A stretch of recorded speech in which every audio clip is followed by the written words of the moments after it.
Hello everyone. இன்னைக்கு நாங்க பார்க்க போறது பிசிக்ஸ்னா பேசிக். எப்பயுமே ஒரு பாடத்தை எடுத்துக்கொண்டாலும் சரி, லைஃப் எடுத்துக்கொண்டாலும் பேசிக்ன்றது முக்கியமான ஒரு விஷயம். எக்ஸாம்பிள் பார்த்தோம்னா, ஒரு கட்டிடம் கட்டிக்க அத்திவாரத்தை நாங்க ஸ்ட்ராங்கா போடுவோம். அதே மாதிரி தான் எல்லா பாடமும் படிக்கல அந்த பேசிக் என்ற ஒரு அத்திவாரத்தை நாங்க ஸ்ட்ராங்கா போட்டாதான் அதுக்கப்புறம் எங்களால அதுல ஒரு அச்சீவ் பண்ண முடியும். ஆகவே இன்னைக்கு நாங்க பிசிக்ஸ்ல பார்க்க போறது பிசிக்ஸ்னா பேசிக். பிசிக்ஸ் ஏ லெவல் மாணவர்கள் பிசிக்ஸ் படிக்கும் போது கொஞ்சம் விஷயங்கள் கட்டாயமாக தெரிஞ்சிருக்கணும். அதாவது யூனிட் 1க்கு போகும் முன்னமே அடிப்படை திரிகோண கணிதம் என்ற ஒரு விஷயம் எங்களுக்கு தெரிஞ்சிருந்தா தான் பிசிக்ஸ்ல கொஞ்சம் மார்க்ஸ் கூட ஏர்ன் பண்ண முடியும். ஸோ இன்னைக்கு நாங்க பார்க்க போறது பிசிக்ஸ்ல அடிப்படை பௌதிகவியல். அதுல பார்க்க போறது அடிப்படை கேத்திர கணிதம்.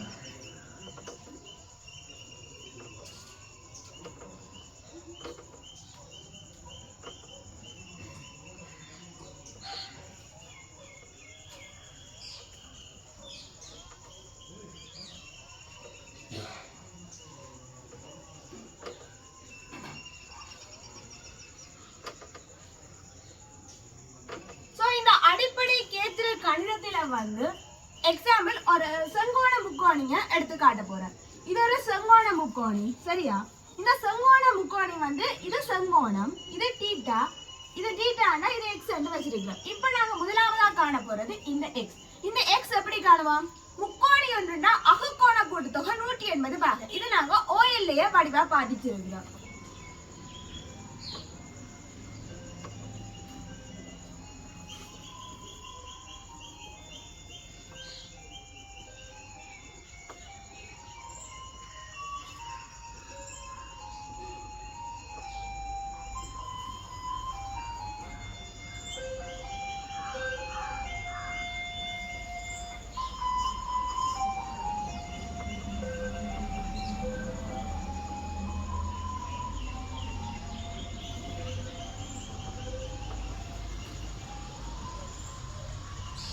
இப்ப இந்த முக்கோணி ஏபிசி என்ற அகக்கோண கூட்டுத்தொகை 180 பாகம் என்று நோமலா, அதாவது நோமலா முக்கோணி என்ற 180 பாகம் அகக்கோண கூட்டுத்தொகை என்று தெரியும்.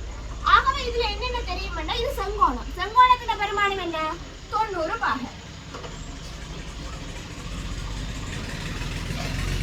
இது தீட்டான்னு தெரியும். இது எக்ஸ் என்று வச்சிருக்காங்க. ஆகவே இந்த எக்ஸ் என்ற பெருமானம் இந்த 90 இந்த 180 இருந்து இங்கால 90 வந்தா -90 90 மைனஸ் தீட்டான்னு வரும். இந்த எக்ஸாம்பிள் என்னது? 90 மைனஸ் தீட்டா. ஆகவே இந்த எக்ஸோட பெருமானம் இனி நாங்க நேரா எழுதக்கூடியதா இருக்கணும்.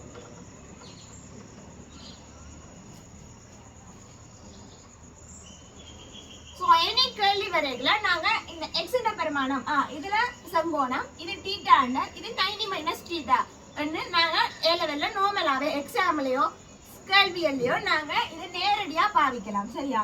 அடுத்து நாங்க பார்க்க போறது சைன் கொஸ்டன், அதாவது sine theta cos theta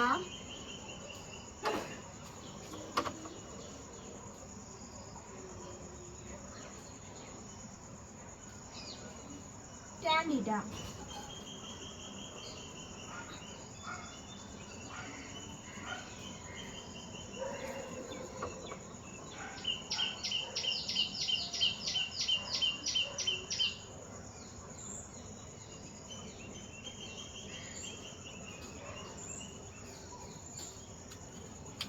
sin theta ண்டா எதிர்பக்கத்தின் கீழ் செம்பக்கம், cos theta ண்டா அயல் பக்கத்தின் கீழ் செம்பக்கம், tan theta ண்டா எதிர்பக்கத்தின் கீழ் அயல் பக்கம். அது எப்படி எழுதுறதுன்னு எல்லாருக்கும் பிரச்சனை. அது நாங்க ஓஎல்லையே படிச்சாலும் இது ஒருக்கா சொல்லித்தாரேன். என்னன்னா, ஒழுங்கா நீங்க sin theta, cos theta, tan thetaன்னு போடுறீங்க. போட்டுட்டு மேல எல்லாத்துலயும் முதல் எழுத்து மட்டும் வரப்போகுது. எல்லாமே பக்கம் பக்கம் பக்கம் மட்டும் தானே முடிய போகுது. அப்ப நாங்க என்னன்னா எல்லாத்துலயும் முதல் எழுத்து வச்சு ஒரு காட்வேர்டோ ஒரு ஈஸியான ஒரு மெத்தட வச்சிருந்தா அதை எழுதுறதுக்கு எப்பயுமே நாங்க மறக்க மாட்டோம். அதான் சொல்ல போறேன். இந்த sin theta என்ன செய்தாலும் அவள் செய்வது என் அன்பிற்காக. என்ன செய்தாலும் அவள் செய்வது என் அன்பிற்காக.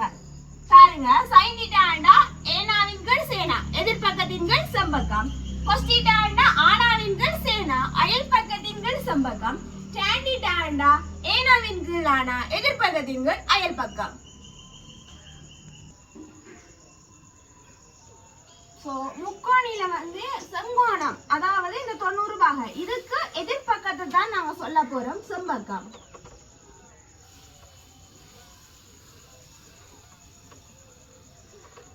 இந்த தீட்டாவோட இங்க ஆக்குற கோடு இருக்கு தானே, இந்த பக்கம் இருக்கு தானே, இத சொல்றது அயல் பக்கம். தீட்டாக்கு எதிரா இருந்தா இது எதிர்பக்கம்.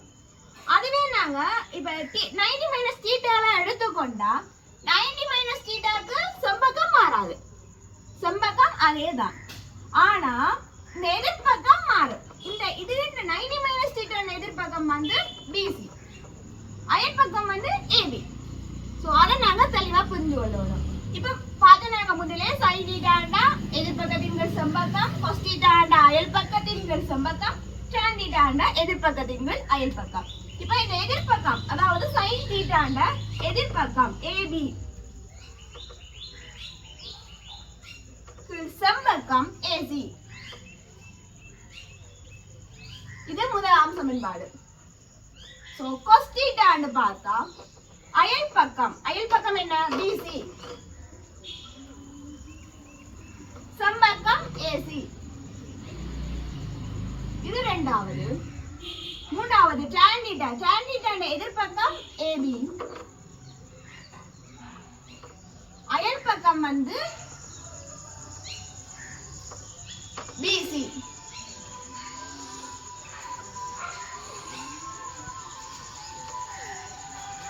இவ்வளவுதான். இத நாங்க எப்படி பார்க்கலாம்டா, sin theta ஆண்டா AB இன்கிள் AC, இத நீங்க பாத்துட்டீங்க. cos theta ஆண்டா BC இன்கிள் AC, tan theta ஆண்டா AB இன்கிள் BC. அத நாங்க இப்படியும் எழுதலாம். sin theta ஆண்டா AB இன்கிள் AC தானே.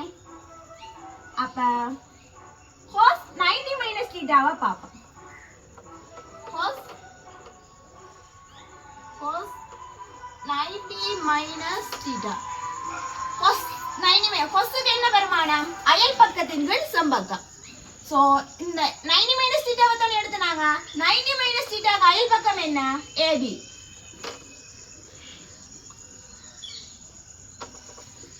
செம்பக்கம் என்ன? AC. இது நாலாம் சமன்பாடுல வைங்க. ஆனா இப்ப இதுவரைக்கும் பார்த்ததுலயே பாருங்க, sin theta-வும் இந்த cos 90 minus theta-க்கும் ஒரே பெருமானம் வருது. அதாவது முதலாவது பெருமானமும் நாலாவது பெருமானமும் சமன். ஏன்னா AB இன்கிள் AC, AB இன்கிள் AC. அப்ப நாங்க என்ன முடிவுக்கு வரலாம்டா, sin theta சமன் cos 90 minus theta, அவ்வளவுதான்.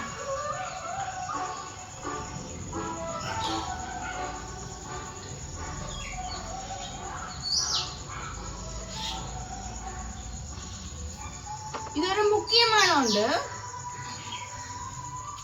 சரி, இப்ப cos 90 minus எழுதின மாதிரி sin 90 minus theta எழுதி பாப்போம். சரியா? sin 90 minus theta இதுல எழுதுறேன்.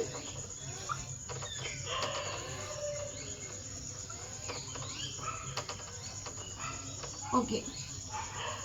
sin theta என்ன? எதிர்பக்கத்தின் கீழ் செம்பக்கம். சோ 90 minus theta க்கு எதிர்பக்கம் என்னது? BC. செம்பக்கம் என்னது? AC. இத அஞ்சாம் சமன்பாடுன்னு வைக்கிறேன். இப்படியே பார்த்து கொண்டு வாங்க. இந்த BC இன்கிள் ACயும் இந்த BC இன்கிள் ACயும் சமன். சோ என்ன எழுதலாம் முடிவா? cos theta சமன் sin 90 minus theta ன்னு இதுவும் எழுதலாம்.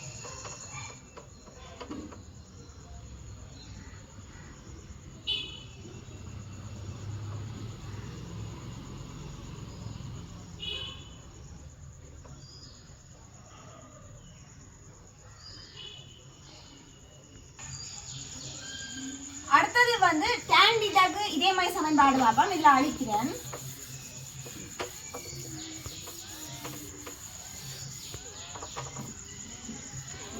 இங்க பாருங்க, sin theta பெருமானம் AB இன்கிள் AC, cos theta பெருமானம் BC இன்கிள் AC.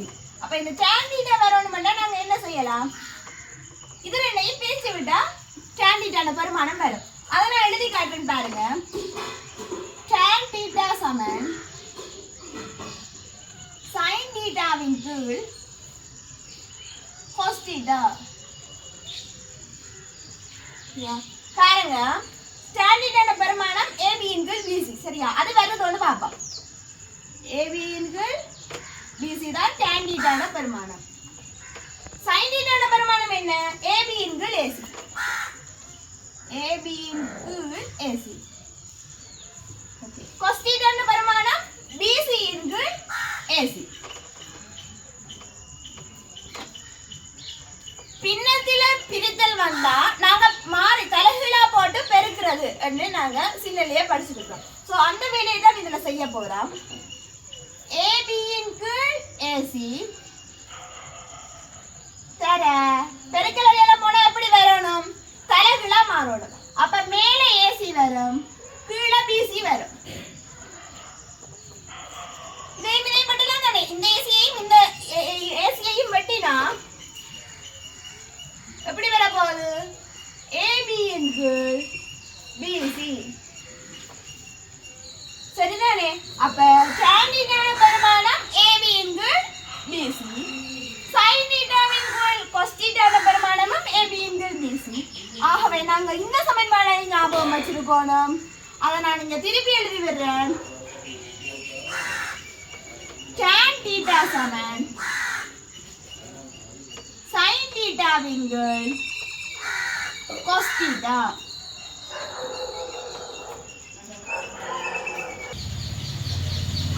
ஓகே, இன்னைக்கு இவ்வளவு படிச்சுனாங்க. அதாவது அடிப்படை கேத்திர கணிதத்தில் இருக்கிற முக்கியமான சமன்பாடுகள் எல்லாம் பார்த்துட்டோம்.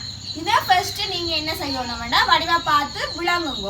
விளங்கிட்டு இந்த முக்கியம் ஸ்டார்ட் பண்ணிருக்கணும். அதாவது sin θ என்ன, cos θ என்ன, tan θ என்ன எழுதுங்க. அதுக்கப்புறம் இது எப்படி எப்படி வருதுன்னு யோசிப்போம். மைண்டுக்கு